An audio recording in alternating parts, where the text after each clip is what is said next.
Hello and welcome to GPTV on Wednesday, the 5th of November. My name's Gary Pearce. And my name's Phillip Kingston, and thank you, Gary, for that wonderful introduction, because one day, viewers, we will show you the combined bloopers of the introductions, which sometimes doesn't matter how many coffees I've had, Gary, just can't pull off the introduction. And by the way, it wasn't the 5th, it's the 6th. It's Wednesday the 6th of November, so I've managed to stuff it up in a beautiful way anyway. But let's just continue on, Phil, because it's Melbourne Cup Wednesday. Well, the Cup's been run and won. The Derby's been run and won. We've got Stakes Day, Oaks Day. It's this is my happy time. And no wonder, Gary, that we're all a bit fuddled. Oh, of course, because we all got on Order of Command, which we did. You had finally. You didn't win, but you almost won. I got a stakes, a Derby Day. Yeah, Talk the viewers through it very quickly. Well, it was raining. Very quickly. Well, the wet track. We wanted a wet track, so on Friday night we had our track. feathers in. We were doing the rain dance. Smoke, the rain dance, and the rain came, but then it didn't stop, which wasn't very nice for all those Derby people. Anyway, it came second. Phillip thundered down the inside. We thought it was a chance, but couldn't pick up the leader, who's won now 6 or 7 races in a row. A horse from Adelaide. Who would have thought a champion comes from Adelaide? So tell me, there was quite a significant prize, although we're not going to pollute GPTV by talking about money and horses. No, don't do that. But it was a significant win for you. It was a Group 1 race. It was Group 2. So it's Group 2. So you haven't cracked a Group 1 race yet? No, haven't cracked I haven't cracked a Group 2 either, nor a Group 3, but we've come second in a Group 2. Okay, and it was a significant win, and this horse now has made a significant amount of money. It has, Phillip, yes. But is it in profit yet? It is. This horse is in profit. If you ignore every other horse I've ever owned, I'm so far ahead with this one horse. The trouble is all the other horses. Although I did have another horse that ran in the country that has been described as a hack, nag, poor horse, and it actually won the country in Mortlake, Phil. Mortlake. Yeah. The question is, viewers, does anybody know where Mortlake is? Well, I asked a few people on the racecourse that, and there's a lot of seasoned punters there. They've heard of it, but no one knew how to get there. I don't think the horse is going to come back until probably January by the time it finds its way back to. Are there any bookies at the Mortlake track? Or is it all? It wouldn't be a lot. Like there's one bookie there? Well, I was happy that the horse won. I was so excited, and they said, well, the horse that it runs against that ends up doing the milk run the next day. That's the sort of quality of racehorse there. But look, we'll take the win, Phillip, because it could come to the city. A win in Mortlake. Aludare is the name of that horse. Aludare. Probably cost you more to get it trailered up there than it won. Anyway, Order of Command, Phil. It will run again. It will run again. Viewers, big day yesterday. How happy is everybody? Yeah, Melbourne Cup's been run and won. Congratulations. I still love the fact that this country now stops for a horse race and a football game. This is quintessential Australia. A wonderful country. When people speak to people from overseas, they come from worn-torn countries, Phillip, places where there's political turmoil, and then they look at the front page of the paper here, and it's like, Brendan Favola got caught in this scandal, or the cricket bloke, has got found out doing something, lost his money or something. We are sport obsessed, and we are barbecue obsessed, and combine the two, that says everything about Australia. We are the luckiest country on the planet. And our front page of the paper, long may it be what it is, because I sit up and watch the American news, as you know, Phillip, and what's going on there and all these other places.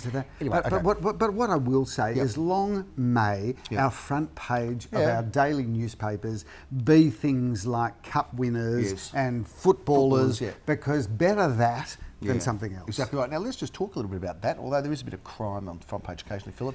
But let's talk about celebrities and footballers, because you were a little starstruck on the weekend, if I'm not mistaken, Phillip, meeting one of your sporting idols. No, two. I didn't tell you about the first one. We opened a property in Elsternwick on Saturday. And what a property that is, by the way. It is beautiful. Wow. We're talking about number 4 Charles Street in Elsternwick, which I think, viewers, is one of the most beautiful homes, not only that we've had this year, but may have had full stop. Ever. So a beautiful house. I urge you warmly to go online and have a look at the video tour, where the vendors are being interviewed for camera. New way of doing things, introduced by Jeremy Rosens.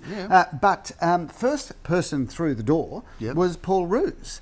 And I've got to tell you, we know Paul personally. He's done some work for our company. His son's been in our house. But I've got to tell you, Gary, that most AFL footballers, the minute they stop training, they retire, they get straight on the beer, they go straight to the fridge, and most of them, within a year, look like they've never played a game of anything It's in like their life. Roy Higgins, this small little guy, all of a sudden it was like somebody blew him up, he just was massive, the professor. Back to racing again. Okay, anyway, sorry. Paul Roos walks through the door, and I'm thinking Paul Roos is probably around 50 years of age now. He walks through the door, and he is a giant of a bloke, and in perfect condition. So that was Paul on Saturday, but Paul is good, but he is kind of yesterday's man, Gary, in so many ways when we're talking about AFL. Don't be upsetting him now. He watches the show. He has talked to our team too. I want to just say that on Sunday, the first person walked through the door was a gentle giant, the number one AFL ruckman, and he was so beautiful because I said, Maxie, welcome, come on in. I call him Maxie, all his good mates call him Maxie. Maxie, come on through. So I said, Maxie, my sons are crazy about you. Self-appointed good mate. Would you mind, Maxie, having a chat with one of my boys? So I furiously get Jacob up. Well, Jacob's asleep. I don't know what he's doing. But work him too hard. But Ben answers, and I said, look, Ben, sorry to be FaceTiming you Sunday morning, but I've got somebody that wants to speak to you. So I give the phone to Maxie, and Maxie's now got a conversation with Ben, who's completely rattled. But have a look at the photo up on screen at the moment. I've got to love the guy. So I want to open up this conversation about meeting your hero, Phil, because, sometimes you meet your hero and it's incredibly exciting and exhilarating. Otherwise, it's intimidating. And sometimes it's a downer. Like I remember meeting Wayne Carey in the toilets in the Mahogany Room, Phil. You weren't the only one that met Wayne Carey in the toilets. Right. No, I met him in the toilets in the Mahogany Room, and he was, he wasn't in fact, he's probably been in that toilet for wouldn't about shake my hand. 4 years. He wouldn't shake my hand, Phil. But it was a bit, and that's a bit of an odd thing, that whole toilet with a handshake. Well, like you walk out of the toilet, you meet someone, do you shake their hand? And if you do, never shake hands. If you don't, ever. In the not in the toilet, but but anything to do. Anyway, I met him there, and he wasn't the most savoury character, even in that situation, Philip, which sounds a bit weird and warped. But what about that? Let's have some viewer feedback about meeting your hero. Because when we sold Ross Wilson's house, I was a bit starstruck, and he's in to talk business, and he's saying, do you think we should do it this way? And I'm just sitting in the meeting, just listening to Come Back Again and Eagle Rock and man exactly crush right, going exactly on. right. And remember those years ago when it was Lano? We sold Lano from Lano Woodley,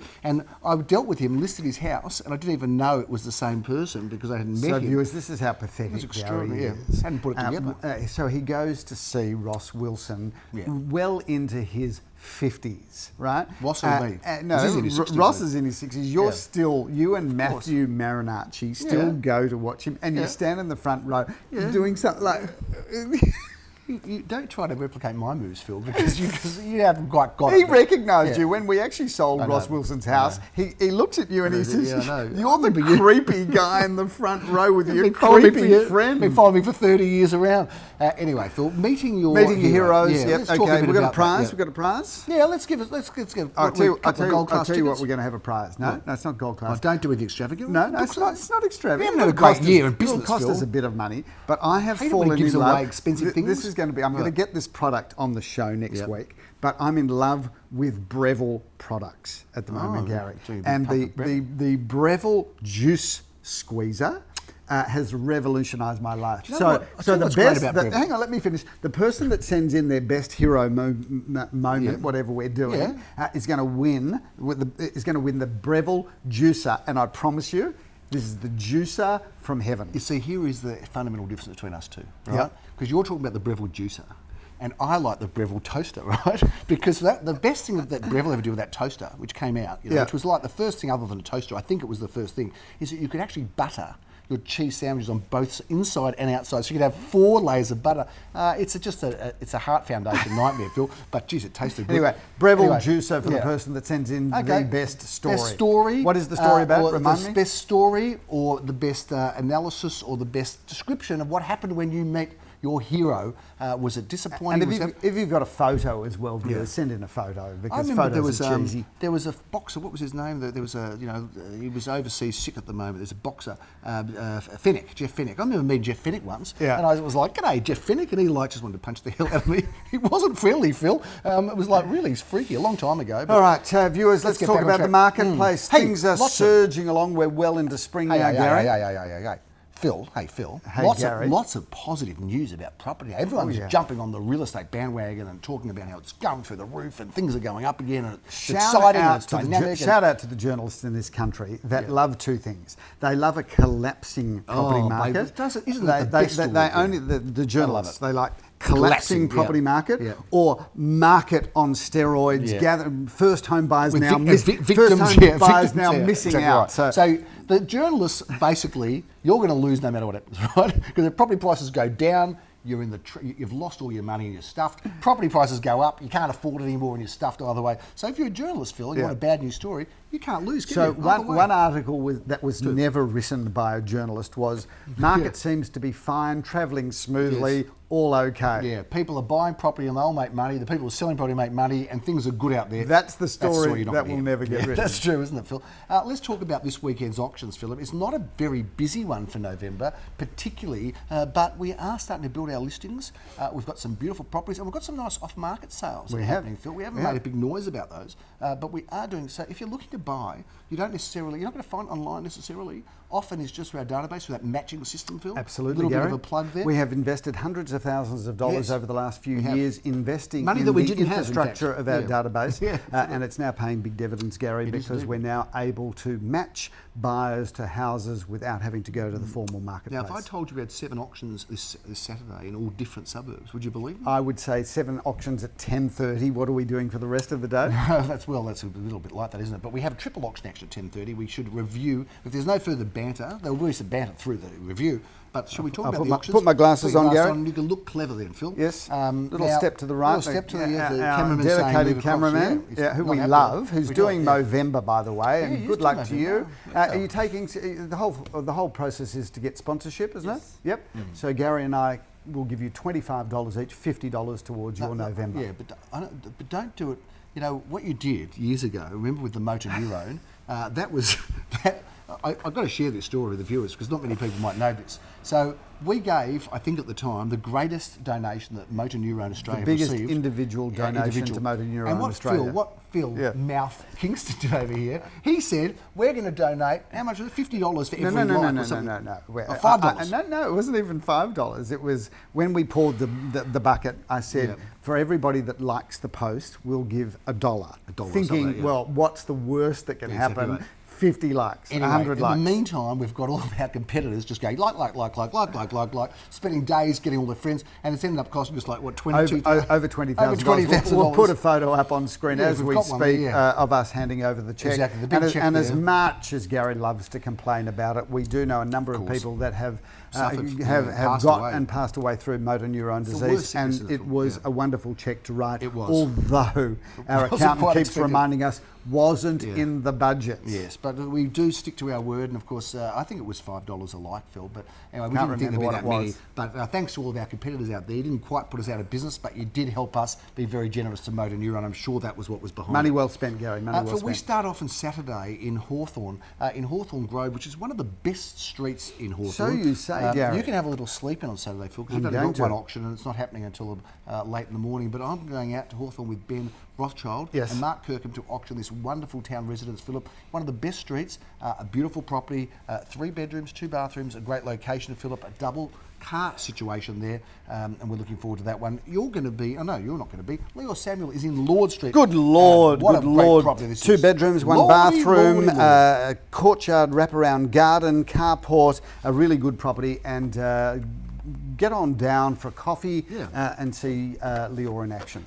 Phil, we go from Hawthorne to Lord Street to Caulfield East to Malvern, and we're going to be in Malvern Road in Malvern, Phillip. And this is Simon Radolnik. This is part of the Malvern Village, and I love that little village because there is a wine bar there whose name I've forgotten. Do you hang out in wine bars? But I do. I like wine bars. Do you hang out there often? And this is wine bar. Does your wife have to come and collect you from there?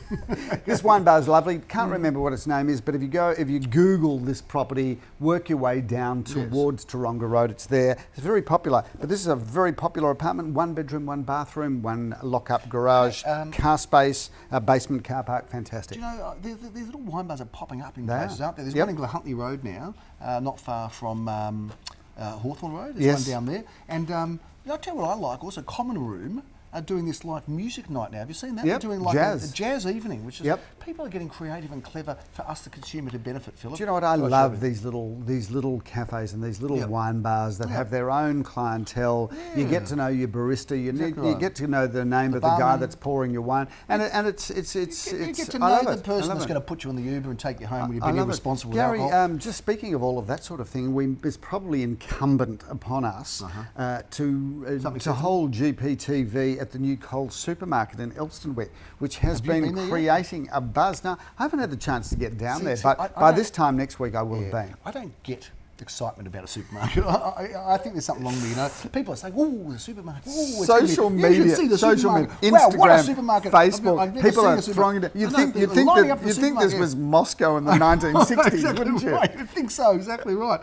What a supermarket. Yeah. I've never seen food I know, before. and people are asking me, "Have you been there? Have you been there?" Like it's the latest show. It's like, you know, it's like they just brought There's out a whole Seinfeld Hamilton. episode. It's like Hamilton. Yeah, it's like they just brought Hamilton to town. You That's know, right. Have you seen the show, the Capsule, you know, or Phantom of the Opera? No, stop none of those. It's the supermarket in Elswick. People are crazy about it. yeah. I mean, it's a supermarket. They sell goods.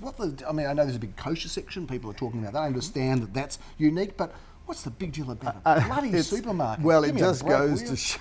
It goes to What a show consumer how society we live in, bored Phil. some people I know, are. it's unbelievable. Anyway, you won't be bored in Acland Street, Phil, because there's more than a supermarket there. Love Acland Street, Gary. We've got part of 11:30 a.m. triple auction. Yes, action. Simon Redonic rolls on for one his second bedroom, auction one today. car space, one bathroom, and part of the groove of Acland Street, where you've got Fitzroy Street on the doorstep, you've got Acland Street, you've got the beach. Love that sort of real estate. And Acland Street, viewers, just to remind you, is where Gary and I started our careers. Long time ago. Got a lot to answer for, hasn't it? That's Phil, it. we're also going to be 11:30 Narwin Road. Narwin. Narwin Road. That's our only auction on Saturday in Carnegie, Phillip. 3 bedrooms, 1.5 bathrooms, a double lock-up garage, which is unusual, and a fabulous courtyard garden, and single story, Gary. Hard to find, so get on down. We're going to roll you out, Phillip, for 4 Lorraine Avenue in Brighton East. We talked about our sales meeting on Monday. Well, you say Lorraine, I say Lorraine. Okay, well you can say whatever you like. Okay. What you can say sold at the end of the auction, Phil. I'd like to. But what I was saying is, on our sales meeting on Monday, hey, how much do we do in East Brighton? I don't know if there's anyone Well, that sells more in East I can Brighton tell than you, us. Gary, the triangle of East Brighton, which is bounded really by Thomas Street through to the highway. Yep. And North Road through to the highway. Yeah. We were actually #1 this year. And we love it. Gary, this is the most sensational house. 4 bedrooms, 3 beautiful bathrooms. A double carport, stunning back garden. It's like being in Club Med with a swimming pool and spa.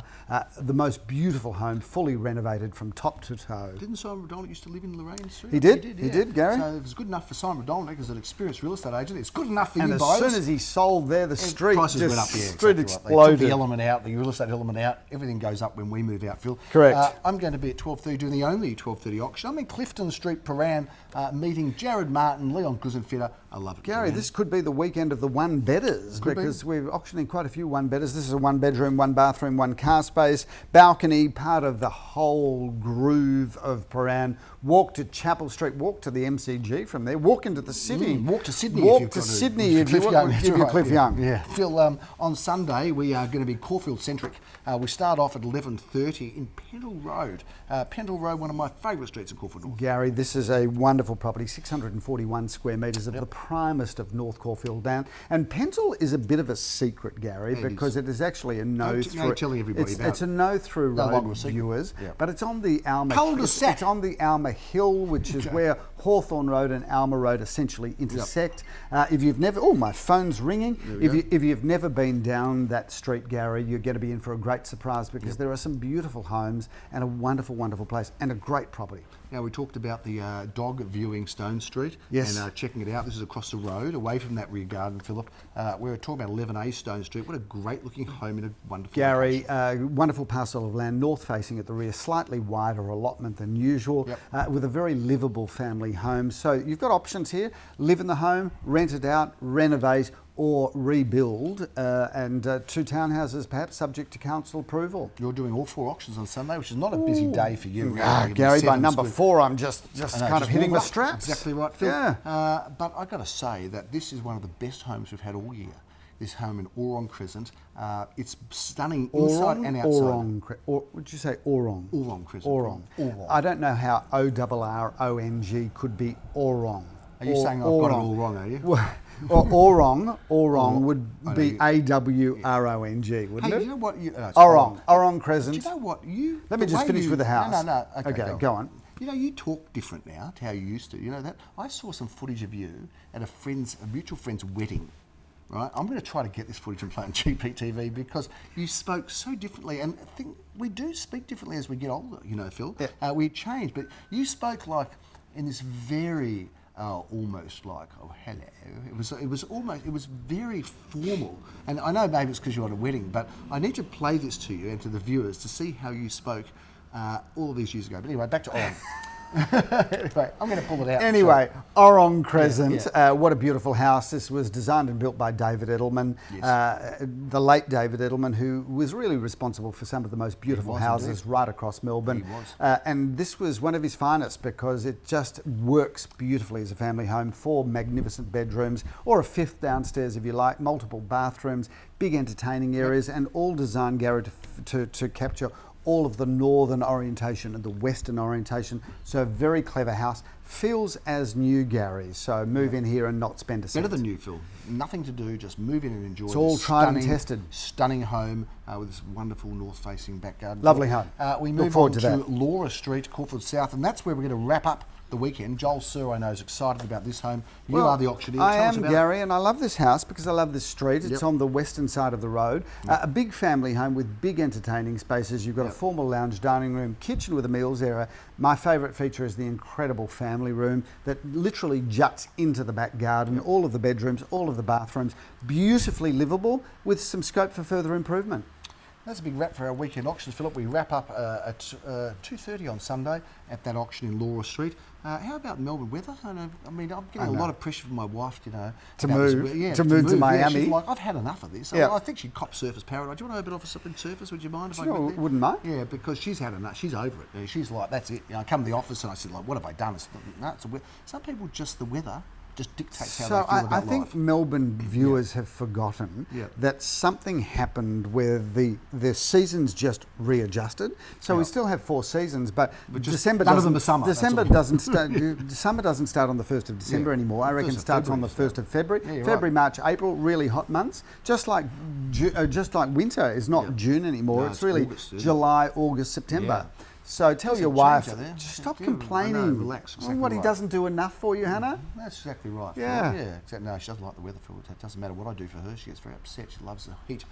Phil, that's a big wrap on this early November episode of GPTV. There's lots going on. The racing edition, Gary? The racing edition, but also we are should have racing. dressed up to as a sell this jockey, year. Gary. I'm not quite sure it fit the silks. I don't think they make them my size, Phil, but it's certainly exciting. Stay with Order of Command because I did say last week to the viewers, those who watched, I thought it was a good place chance, Philip. And what were the if our viewers had have got onto it and booked and bet for a place? I think it was about $3 a place. $3. So for every dollar they put on, they would have got $3 well, back. the double, put on bad. $1, get back 3. It's not bad, is it, Phil? Yeah. But anyway, very, very exciting. Tell me, if I'd put $100,000 on it, Yeah. does the way the betting on the TAB work is that if it's heavily bet in, do the odds come down? That may have affected it. I'm not sure whether you would have been able to get that much on. Yeah. But then again, Well, the TAB would take the bet though, wouldn't what's it? the biggest bet you've had on a horse ever in your life?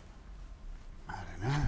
A couple of thousand? Yeah, a couple. Yeah, is that right? When would that have been? I reckon $20 would be, you'd be flat out with $20. I can't remember the last Not time that I'm I showing put a off bet because I on don't a think it's horse. clever to be betting on horses anyway. But why would you ask about $100,000 when you wouldn't even put $20 on a horse? If that. Listen, Gary, if I'm going to have a bet, I'm going to make a difference. Yeah, fair enough.